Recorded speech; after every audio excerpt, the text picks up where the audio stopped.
Hello students, आप सबका स्वागत है हमारे चैनल एप्टीट्यूड स्टडीज 2.0 में। और आज के वीडियो में हमारे पुराने स्टूडेंट हैं जितेंद्र सिंह नागर। और इन्होंने राजकीय पॉलिटेक्निक पूरनपुर से अपना डिप्लोमा कंप्लीट किया है।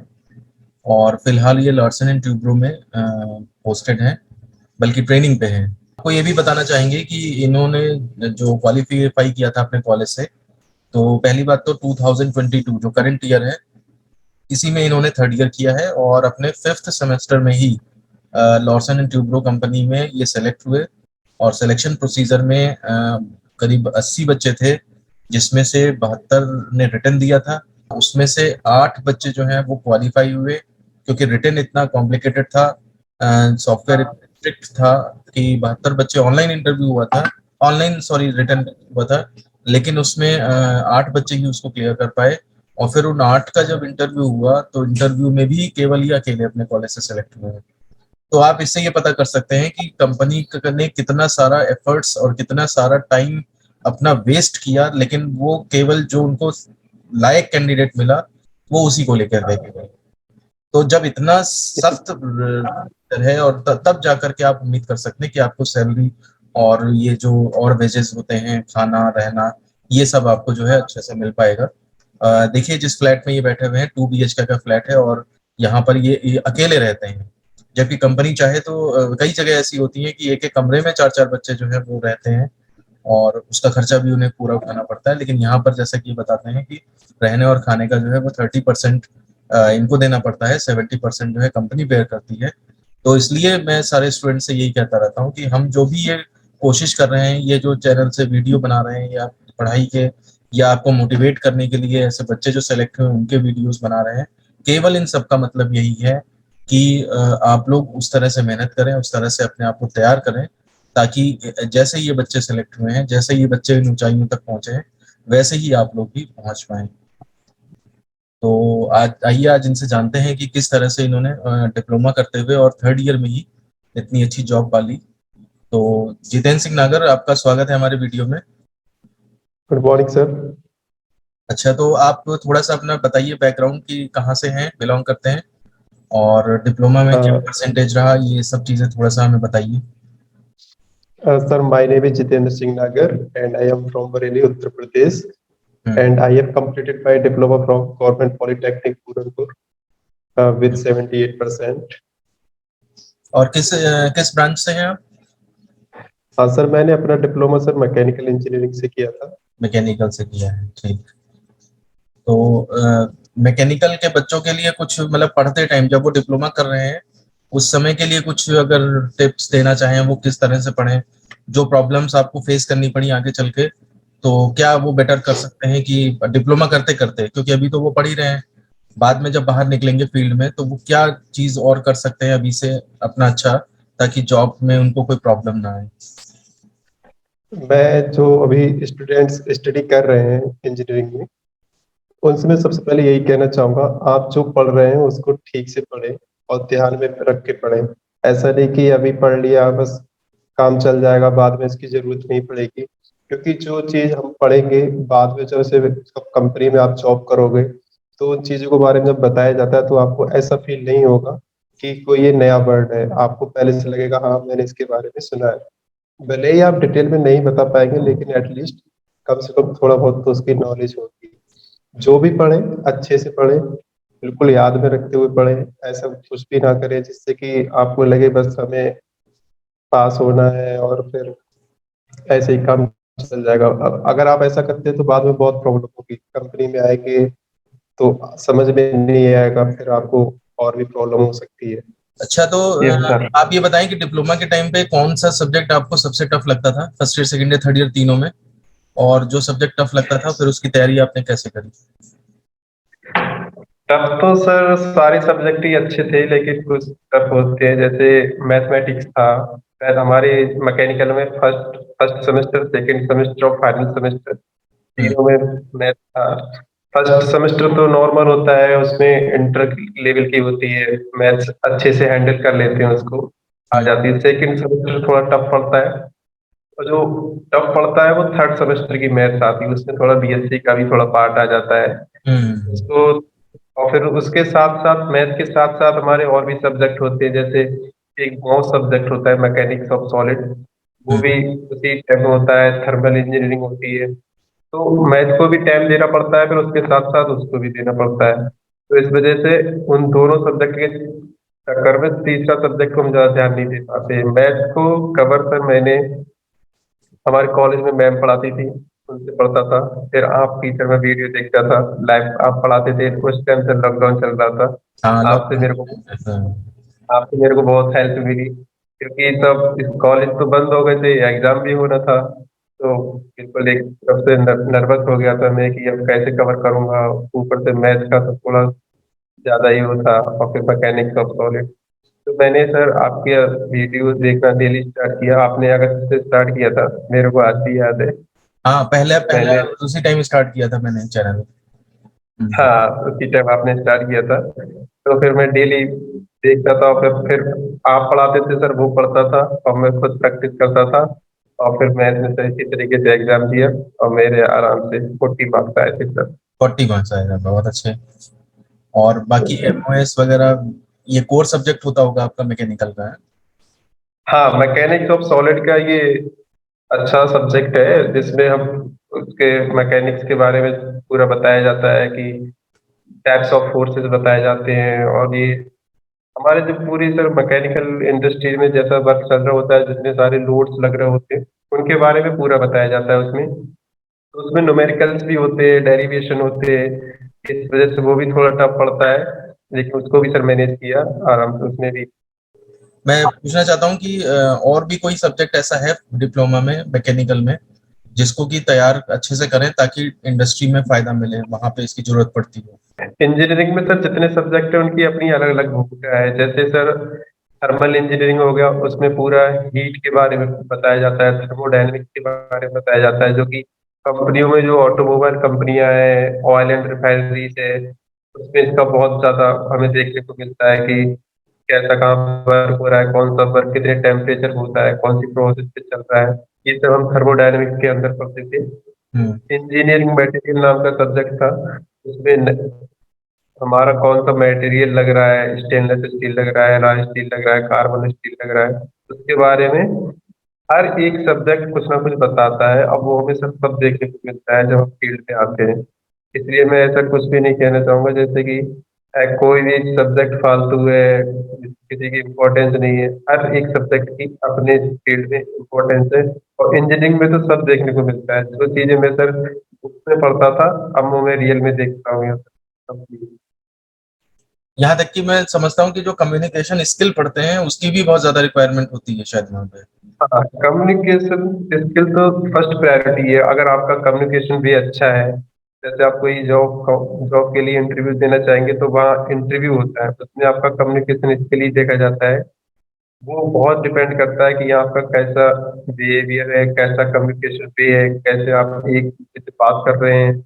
इसकी बहुत जरूरत पड़ती है। आप अपने सीनियर से कैसे बात कर रहे हैं, जो आपका जूनियर है उससे कैसे बात कर रहे हैं, लोगों को हैंडल करने की कैपेबिलिटी है आप में नहीं। इसलिए कम्युनिकेशन स्किल्स तो बहुत अच्छी होनी चाहिए। हम्म। अच्छा, दूसरी बात हम पूछेंगे कि जॉब के लिए सीरियसली आपने सोचना कब स्टार्ट किया? क्या फर्स्ट ईयर सेकेंड ईयर से ही दिमाग में था या फाइनल में आकर के? सर जो बच्चा इंजीनियरिंग करता है जॉब के लिए, तो यही सोचता है कि मैं अच्छा डिप्लोमा कर रहा हूँ तो अच्छी जॉब मिल जाएगी मेरे लिए। मैं भी ऐसे ही सर फर्स्ट ईयर से ही सोचता था कि मेरे को इंजीनियरिंग करने के बाद जॉब करनी है। फर्स्ट ईयर निकला सर, सेकेंड ईयर निकला, फाइनल में जैसे ही मैं आया, फिर तो और प्लेसमेंट भी होने लगे। फिर मैंने और भी तैयारी शुरू कर दी कि कुछ कंपनी आएंगी तो कैसे प्रिपरेशन करनी है। तो इसी सबसे फर्स्ट कंपनी सर हमारे कॉलेज में L&T आई थी। हम्म। उसमें सर हमारे कॉलेज में 80 स्टूडेंट थे जो सिलेक्ट हुए थे, उसमें ये एलिजिबल ये थे कंपनी उसमें आपके थर्ड ईयर का एग्जाम देने के बाद आई थी या पहले आई थी? नहीं सर, हमारा जब फिफ्थ सेमेस्टर चल रहा था उस हम्म। टाइम ये कंपनी आई थी। सिक्स सेमेस्टर स्टार्ट भी नहीं हुआ था। ये अच्छा। कंपनी मार्च में आई थी, उस टाइम हमारा सर फिफ्थ सेमेस्टर चल रहा था। ठीक, तो फिर इसमें क्या हुआ, डिटेल में जरा बताइए, क्योंकि आप अभी इसी कंपनी में हैं, तो इसलिए डिटेल से बताइए। यही प्रोसीजर जो है बच्चों के लिए ज्यादा फायदेमंद होगा। इसमें सर सबसे पहले ये हुआ था, मार्च में कंपनी की तरफ से नोटिफिकेशन आया था हर कॉलेज में। फिर हमारे जो टीपीयू सर थे, मिस्टर अजय सर, उन्होंने सभी बच्चों को इन्फॉर्म किया कि आपको एलएनटी की तरफ से नोटिफिकेशन आया है। हमारी सबकी ईमेल आईडी मांगी गई थी, हमने ईमेल आईडी दी है। और फिर उसमें एक क्राइटेरिया था कि किसी भी बच्चे की बैक नहीं होनी चाहिए, हम्म। फर्स्ट सेमेस्टर से लेकर फाइनल सेमेस्टर तक बैक नहीं होनी चाहिए किसी भी सब्जेक्ट में और किसी भी सेमेस्टर में। अगर आपकी बैक होती है तो एलएनटी आपको अलाउ नहीं करेगी। अच्छा, बैक एलएनटी कुछ बच्चे पूछते हैं बैक पा करके अगर हमने नेक्स्ट सेमेस्टर में क्लियर कर ली तो भी एलिजिबल नहीं होंगे? नहीं, एलएनटी केवल, एलएनटी जो है सर वो फुल सेमेस्टर का रिजल्ट मांगती है आपका। आपके 6 सेमेस्टर हैं तो उसको पर सेमेस्टर का रिजल्ट चाहिए यहाँ। अच्छा अच्छा। तो वो पूरा रिजल्ट देखती है। और हमारे यहाँ सर कुछ बच्चे थे जिनकी बैक लग गई थी लेकिन उनका नहीं हो पाया था, वो इस टेस्ट में ही नहीं बैठ पाए थे। ग्रेस किसी बच्चे का है तो उसको ले लेंगे वो लोग? ग्रेस के बारे में सर मेरे को एक्चुअल नहीं पता अच्छा। है। बस ठीक। इतना पता है कि यहाँ पे जितने भी और लड़के आए, ऑल इंडिया से 30 स्टूडेंट्स का यहाँ सिलेक्शन हुआ है। हम्म। तो मैं सबसे बात करता हूँ तो सारे लड़के फ्रेश और सब अच्छी परसेंटेज से पास हुए अच्छा। हैं सर। हम्म। तो सर कंपनी आने के बाद सबको, तीन हमारे कॉलेज में 3 ब्रांच थी, मैकेनिकल, सिविल, इलेक्ट्रिकल, जिसमें से 80 बच्चे सिलेक्ट हुए थे जो टेस्ट में एलिजिबल थे। फिर हमारा जब नोटिफिकेशन आया था उसके 10 दिन बाद हमारा टेस्ट हुआ था। टेस्ट में सर हमारा रीजनिंग, मैथ और इंग्लिश और टेक्निकल 4 पार्ट थे। इनमें से 30 क्वेश्चन थे, टोटल क्वेश्चन 120 थे। फिर हमने ऑनलाइन मोड से हमारा एग्जाम हुआ था, फिर उसको हमने क्लियर किया। उसके बाद सर इंटरव्यू की डेट आई कि आपका इस दिन इंटरव्यू होगा। 8 दिन बाद इंटरव्यू हुआ था। 80 स्टूडेंट से सर हमारे कॉलेज में 8 स्टूडेंट ने पेपर क्लियर किया था, एट? बाकी के डिस्क्वालीफाई। एट मतलब आठ? आठ आठ आठ बच्चों ने सर उसको क्लियर किया, 72 सर डिस्क्वालीफाई हो गए। 8 में से सर फिर इंटरव्यू हुआ। नहीं तो एक तो एक बात सर पूछेंगे हम जरा कि ऑनलाइन एग्जाम जब लिया था कंपनी ने तो जैसे आप लोगों का भी ऑनलाइन एग्जाम हुआ था तो सुना गया था कि काफी चीटिंग कर लेते थे बच्चे, तो इसमें चीटिंग वीटिंग नहीं कर पाए बच्चे? नहीं सर, एलएनटी जो है सर इसका बहुत, इसका अपना एलएनटी एजुटेक नाम की सर एक इसमें साइट है। हम्म। एलएनटी का ही वो बनाया हुआ है, अलग से आईसी है उसका बोलते हैं। जैसे अदर ब्रांचेस है, जैसे कंस्ट्रक्शन हो गया, हाइड्रोकार्बन हो गया, वाटर ट्रीटमेंट, ऐसे एक एलएनटी एजुटेक है। उसमें पूरा स्टडी का वो किया जाता है, तो उनका ही सर अपना सॉफ्टवेयर था। अच्छा अच्छा। उसमें ऐसे क्राइटेरिया, अगर जरा से भी पिन ड्रॉप साइलेंस नहीं तो स्क्रीन ऑटोमेटिकली बंद हो जाती थी। अच्छा। हाँ, हमारे जो प्रीवियस ईयर के सीनियर थे उन्होंने बता दिया था कि जब आप एलएनटी के जब एग्जाम दो बहुत अवेयर रहना। हमारे, क्योंकि उनके साथ ऐसा हो चुका था सर, अच्छा अच्छा। अच्छा। स्क्रीन बंद हो गई थी। तो मैं बहुत सतर्क था, मैंने अंदर से अपना पूरा रूम बंद कर लिया था और केवल एग्जाम बैठ के दिया आराम से। यहाँ तक कि सर मैं स्वीट मैं में। एक मिनट बच्चों को बता दूं जो बच्चे ये देख रहे हैं वीडियो, ये जैसे कि बता रहे हैं और एक दो जगह मैंने और भी सुना है इस तरह का कि और भी टेस्ट इस तरह के होते हैं कि आपके दरवाजे पे कोई नॉक भी कर दे अगर उस टाइम पे तो भी वो आपकी स्क्रीन ऑफ हो जाती है। तो आपको जब भी यस कभी सर। ऐसे एग्जाम दें तो उस केस में किसी को बाहर खड़ा कर दें कि किसी भी कंडीशन में मुझे जो है वो डिस्टरबेंस नहीं चाहिए, और इस कमरे में बिल्कुल अटेंटिव होकर के बिना कोई मतलब ऐसी कोई उम्मीद छोड़ दें कि आपकी कहीं से कोई हेल्प हो पाएगी, वो तुरंत ऑफ हो जाती है। बहुत एडवांस सॉफ्टवेयर होते हैं इनके। तो अंतिम तरीका यही है कि आप मेहनत करें और मेहनत करके अपने दिमाग को इतना मजबूत बनाएं कि उस टाइम पे आप उस पेपर को सॉल्व कर पाए। तो ये मेरा मैसेज है जो कि मैं अक्सर बोलता रहता हूँ। भले ही बच्चों को मेरे जो वीडियोस होते हैं वो थोड़े लेंदी लगते हैं, बोरिंग लगते हैं, लगता है कि पता नहीं क्या क्या बता रहे हैं, लेकिन वही अल्टीमेटली जो है वो आपके काम आएगा। तो हाँ। क्योंकि सर उसमें, क्योंकि उसमें लाइव प्रॉक्टरिंग होती है, जो आपका प्रॉक्टर होता है वो साइड में सब देखता होता है पूरा। जब 2 घंटे का आपका, जितने 2 घंटे का एग्जाम होता है, पूरे 2 घंटे तक आपकी लाइव प्रॉक्टरिंग की जाती है। कोई भी ऐसा अगर ऐसा प्रतीत होता है कि कुछ गलत कर रहा है, कोई मतलब चीटिंग करने की कोशिश कर रहा है, तो हम्म। उसको वो सर फिर डिस्क्वालीफाई कर देंगे, स्क्रीन ऑटोमेटिकली बंद हो जाएगी, वो आपको कुछ कहेंगे भी। अच्छा अच्छा अच्छा। इसलिए सर बहुत सतर्कता से मैंने एग्जाम दिया। फिर हम्म। एग्जाम मैंने क्लियर किया सर। उसके बाद मेरे को सर 8 दिन बाद इंटरव्यू के लिए मैसेज आया। तो सर 8 स्टूडेंट थे जिन्होंने पेपर क्लियर किया था एग्जाम। 800 सब स्टूडेंट इंटरव्यू के लिए एलिजिबल हुए, अलग अलग टाइम दिया गया कि तुम्हारा इतने बजे से तुम्हारा इतने बजे से। फिर सर इंटरव्यू होने के बाद 10 दिन बाद रिजल्ट आया। काफी सर तो बहुत नहीं, अभी एक्साइटेड जो था। इंटरव्यू का प्रोसीजर बताइए जरा कि कितनी देर चला, क्या क्या पूछा। हाँ, इंटरव्यू सर मेरा चला था लगभग 15 मिनट चला था। उसमें उन्होंने पूछा था इंट्रोडक्शन, पहले tell me about your introduction. ये तो सब कॉमन ही होता है सर, इसके बारे में फिर मैंने बताया। फिर उन्होंने पूछा आपका फेवरेट सब्जेक्ट क्या है। तो फिर मैंने बताया मेरा फेवरेट सब्जेक्ट थर्मल इंजीनियरिंग है। हाँ, एक चीज मैं बताना चाहूंगा जो स्टूडेंट्स ये वीडियो देख रहे हैं। आप जो वो जब पूछते हैं कि आपका फेवरेट सब्जेक्ट क्या है, आपने बता दिया थर्मल इंजीनियरिंग, तो आपको उसके बारे में पूरी नॉलेज होनी चाहिए। अच्छा। ऐसा नहीं कि आपने बता दिया mechanics of solid, thermal expansion क्या है, स्ट्रेस क्या है, यील्ड यील्ड स्ट्रेंथ क्या है, आपको बता नहीं मिलता तो फिर आप पहले ही डिस्क्वालीफाई हो जाएंगे। तो इसलिए खूब सोच समझ कर एक सब्जेक्ट को ऐसा चुनें जिसके बारे में आपको मोस्टली नॉलेज हो। जैसे कि कोई क्वेश्चन पूछता है तो आप आराम से बता दें। ऐसे ही सर मेरा, मैंने थर्मल इंजीनियरिंग सब्जेक्ट बताया। थर्मल इंजीनियरिंग पे मेरी पहले से ही कमांड अच्छी थी, थर्ड सेमेस्टर थी। तो उन्होंने फिर मेरे से उसी से ही क्वेश्चन पूछे। फिर मैंने सर उनको सारे क्वेश्चन का आंसर दिया सर। ठीक ठीक। कुछ क्वेश्चंस, कुछ जो पूछे गए हों अगर बता सकें आप, याद हो आपको। थर्मल थर्मल में जो हमारा स्टार्टिंग चैप्टर है उसमें लॉ ऑफ थर्मोडायनेमिक्स पढ़ते हैं, जिसमें first law, second law, third law, zero law, ऐसा करके। इंजन्स के बारे में, आईसी इंजन क्या होते हैं, पेट्रोल इंजन क्या होता है, डीजल इंजन क्या होता है, डिफरेंट टाइप्स ऑफ बॉयलर्स होते हैं, बॉयलर्स क्या होते हैं, इसी सब के बारे में पूछा गया था सर। ठीक ठीक। कितनी देर चला था ये। हाँ सर, मेरा 15 मिनट चला था। फिर हमारी सर ट्रेनिंग होती है, इंटर्नशिप ट्रेनिंग हुई थी फोर्थ सेमेस्टर में। हम्म। उसके बारे में उन्होंने पूछा था कि आपकी जो ट्रेनिंग हुई थी उसमें आपने क्या सीखा। तो हमारी सर ड्यू टू लॉकडाउन हमारे यहाँ सर कॉलेज में ऑटो कैड हुआ था, ऑटो कैड ट्रेनिंग हुई थी। तो ऑटो कैड भी सर, मैं ऑटो कैड में मैं विनर रहा था अपने कॉलेज से। अच्छा अच्छा अच्छा। ऑटो कैड भी मेरे को बहुत अच्छे से आता था। ऑटो कैड से उन्होंने लगभग 10 क्वेश्चन पूछे थे मुझसे। हम्म। मैंने 10 सभी क्वेश्चन का आंसर दिया था और फिर मैं क्लियर हुआ था सर। हाँ, तो मुझे लग रहा है कि ये भी एक प्लस पॉइंट रहा आपका कि ऑटो कैड के बारे एंट्रेंस। में पूछा।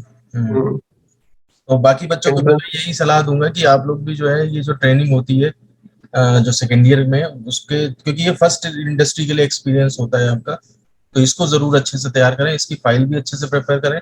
कई इंटरव्यूज के टाइम पे वो फाइल मांगी भी जाती है, क्योंकि मुझे लगता है प्रोजेक्ट की भी एक कॉपी आप लोग बनाते हैं, एक कॉपी जाती है, एक कॉलेज में रहती है ना, एक आप लोग के पास रहती है। तो ये सब चीजें, जो प्रोजेक्ट है आपका, जो आपका ट्रेनिंग होती है, इन सबको बड़े अच्छे से तैयार करें और इनके बारे में सारा कुछ पता भी रहना चाहिए आपको। फिर इंटरव्यू होने के इंटरव्यू बाद रिजल्ट कब मिला आपको, क्या। इंटरव्यू सर मेरा हुआ था 18 अप्रैल को हुआ था, और सर मेरा जो इंटरव्यू का रिजल्ट आया था 28 अप्रैल को आया था। तो हम्म। सर पूरे कॉलेज में से केवल मैं ही सिलेक्ट हुआ था। 80 स्टूडेंट जो एलिजिबल हुए थे, तो 72 ने सर एग्जाम क्लियर किया। 8 फिर जो इंटरव्यू में थे, 7 बच्चे उसमें से सर इंटरव्यू में फेल हो गए, हम्म। डिस्क्वालीफाई। केवल मैं ही था पूरे अपने कॉलेज से जो मैं एज एन टीम सिलेक्टेड हुआ था सर। हम्म। तो ये तो बहुत बड़ी बात है कि थर्ड ईयर में पढ़ते, थर्ड ईयर सिक्स सेमेस्टर के पढ़ाई करते करते और उस समय आपकी जॉब लग गई एक बहुत अच्छी कंपनी में। सैलरी कितनी है इसमें आपकी लगभग, ये बता दीजिए। सैलरी सर ऐसा है, इसमें ट्रेनिंग पीरियड का सैलरी हमारा INR 2.29 लाख पर एनम है साइट का। हम्म। और आफ्टर ट्रेनिंग जब हमारा होगा, ट्रेनिंग हमारी सर 10 महीने की ट्रेनिंग है, उसके बाद हमारी salary sir 4.74 lakh per annum हो जाएगा। अच्छा, ये मंथली कितना बैठता होगा लगभग। मंथली सर 40,000 मंथली बैठता है सर। अच्छा अच्छा अच्छा, और ट्रेनिंग कितने टाइम की है, 10 महीने की। यस सर, अभी ट्रेनिंग पीरियड है। ट्रेनिंग पीरियड में यहाँ पे सर जो अलग अलग डिपार्टमेंट्स हैं सर, उसमें सबके बारे में बताया जाता है कि ये क्वालिटी डिपार्टमेंट ऐसा है, प्रोडक्शन ऐसा है, मेंटेनेंस, जिससे कि बच्चों को नॉलेज हो जाए कि हमको हम्म। कौन सा डिपार्टमेंट आगे चल के लेना है। तो उसके बारे में बताया जाता है सर ट्रेनिंग में। 2-2 महीने हर डिपार्टमेंट में आपको रखा जाएगा। जैसे मैं अभी क्वालिटी डिपार्टमेंट में हूँ, बाद में डिजाइन डिपार्टमेंट में भेजा जाएगा। सारा रोटेशन होता है। फिर उसके बाद जब आपका एरिया ऑफ इंटरेस्ट पूछा जाएगा, 1 साल बाद यहाँ पे इंटरव्यू होगा कि आपने 1 साल में क्या सीखा। हम्म। फिर उसके हिसाब से जिसमें आप बताएंगे कि मेरे को इस इंजीनियरिंग में या इस फील्ड में मेरे को इंटरेस्ट है, आपको वो अलाउट कर दिया जाएगा सर। अच्छा अच्छा अच्छा। हाँ, तो 1 साल बाद कंपनी परमानेंट कर देगी। अभी तो ट्रेनिंग पीरियड पे है सर। हाँ, हम्म। 1 साल बाद कंपनी परमानेंट कर देगी, फिर L&T एम्प्लॉय हो जाएंगे। फिर कोई प्रॉब्लम नहीं होगी सर। तो थोड़ा सा आप इस कंपनी के बारे में बता दें। ये एलएनटी जो है, लॉसन एंड ट्यूब्रो, तो काफी कुछ सुनते हैं इसके बारे में क्योंकि आप इसके अंदर हैं। तो थोड़ा सा बता दें इसके बारे में। L&T सर एक इंडिया की बहुत बड़ी कंपनी है। L&T सर, जो L&T कंस्ट्रक्शन के नाम से ज्यादा पॉपुलर है, लेकिन कंस्ट्रक्शन के साथ साथ इसमें और भी आईसीज है। जैसे L&T hydrocarbon engineering, L&T water treatment, L&T construction तो है ही, L&T इंफोटेक हो गया। ऐसे ही बहुत सारी इसमें ब्रांचेस है। L&T शिप बिल्डिंग हो गया, जहाँ पे शिप का मेंटेनेंस होता है और कंस्ट्रक्शन भी किया जाता है उनका। तो फिर इसी ऐसे ही सर इसमें बहुत सारी ब्रांचेस हैं। हमारी जो जो मेरी ब्रांच है, L&T हाइड्रोकार्बन इंजीनियरिंग, अभी जो चेन्नई में है। इसमें क्या होता है सर, हम मॉड्यूल्स बनाते हैं जो हमारे वाटर में रिफाइनरीज लगाई जाती है, तो उनका पूरा स्ट्रक्चर हमारी कंपनी बना के देती है। तो ये बताइए कि रहना खाना ये सब चीजें जो है आपकी किस तरह से हो रही हैं, क्योंकि चेन्नई जो है वो आपके लिए नया शहर है, नई जॉब है। तो ये कंपनी प्रोवाइड कर रही है या फिर आपको करना पड़ रहा है, या किस तरह से? क्योंकि मैं देख रहा हूँ कि आप जो है इस टाइम में कम एक फ्लैट में बैठे हैं। ये दीपावली के पर्व पे भी अपने घर नहीं आए हैं, क्योंकि 4 दिन की छुट्टी थी। ये बाद में आएंगे, तो कुछ थोड़ा इस बारे में जरा बताइए हमें।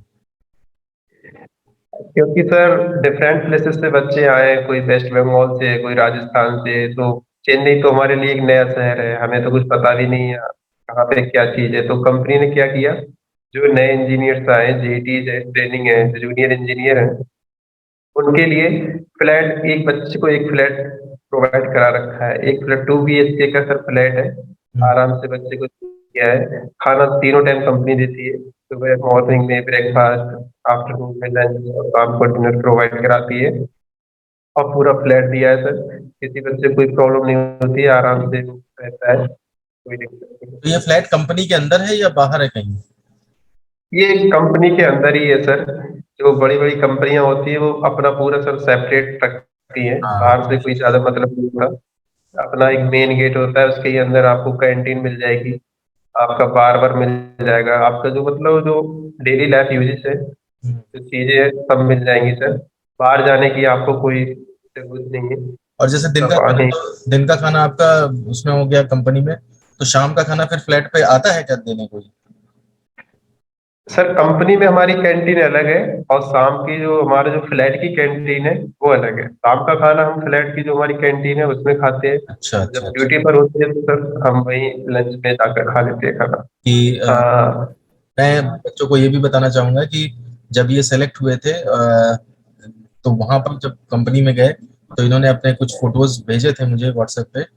तो उसमें से जो थाली का फोटो था इनकी, वो मुझे बहुत पसंद आया। तो मैंने पूछा भी था इनसे कि काफी साफ सुथरा खाना, वो मैं फोटो आप लोगों से भी शेयर करूंगा।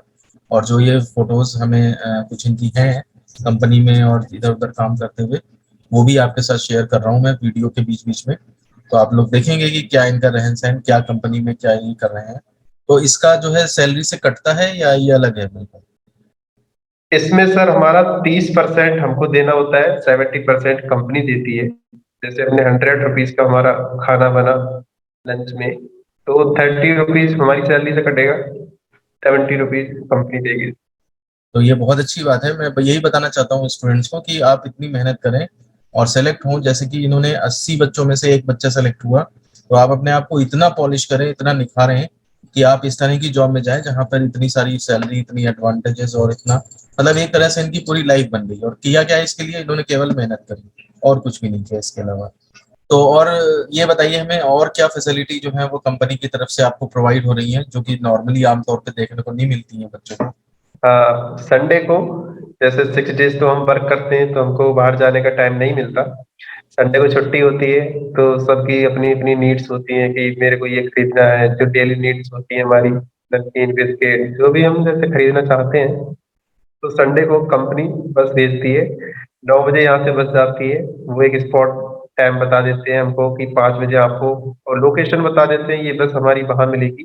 5 बजे तक आपको जो घूमना है, खाना पीना है, जो चीज खरीदना है, 5 बजे से पहले घूमने फिरने के बाद आपको वहां आ जाना है। फिर वहां से हमको बस पिक कर लेती है और फिर हम अपने कैंपस में आ जाते हैं।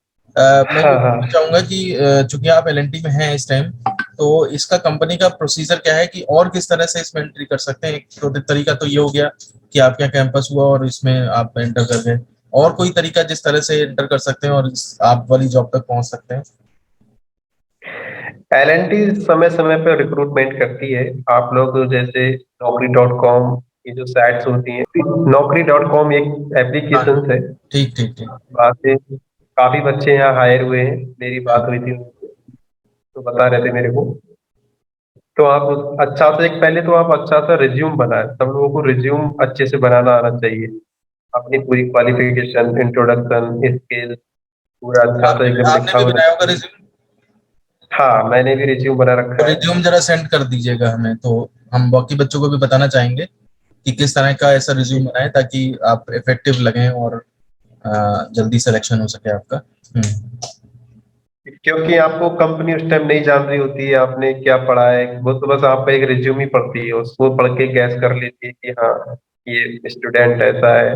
आपके बारे में पूरी डिटेल्स कंपनी को मिल जाती है। तो रिज्यूम एक अच्छे से बना लें सभी लोग पहले। उसके बाद आप अपने Naukri.com, जैसे मैंने बताया, उस पे उसको अप्लाई कर दें। उसको अपनी आईडी बनाकर उसको, फिर समय समय पर बहुत सारी कंपनियां जॉब निकालती हैं, ऐसे ही L&T भी वहां से रिक्रूटमेंट करती है। और एक L&T का पोर्टल है, हम्म। उसको समय समय पर लॉग इन करके देखते रहिए। वो जेईटी जीईटी ट्रेनिंग के लिए, एंट्रेंस के लिए समय समय पर एप्लीकेशन निकालती है। आप वहां से इसको ज्वाइन कर सकते हैं। हाँ, तो मुझे लगता है कि अब बहुत सारी बातें हो चुकी हैं इनके साथ, और जितनी आपसे ज़रूरत थी और वो आपको मिल चुकी हैं। फिर भी अगर आपकी कोई क्वेरी रह जाती है तो आप इस वीडियो के कमेंट बॉक्स में आप पूछ सकते हैं। तो हम और जितेंद्र दोनों मिलकर के कोशिश करेंगे कि आपकी समस्या का समाधान कर सकें, और कुछ ज़्यादा क्वेश्चंस होंगे तो मिलकर के एक और वीडियो बनाने की कोशिश करेंगे। तो जितेंद्र, आप हमारे वीडियो में आए हमारे चैनल पर, तो इसके लिए हम आपका धन्यवाद करते हैं। Thank you sir. तो ठीक है, फिर इसी के साथ मैं ये वीडियो खत्म करता हूँ। मिलते हैं आपसे next okay, video. Thank you. Thank you.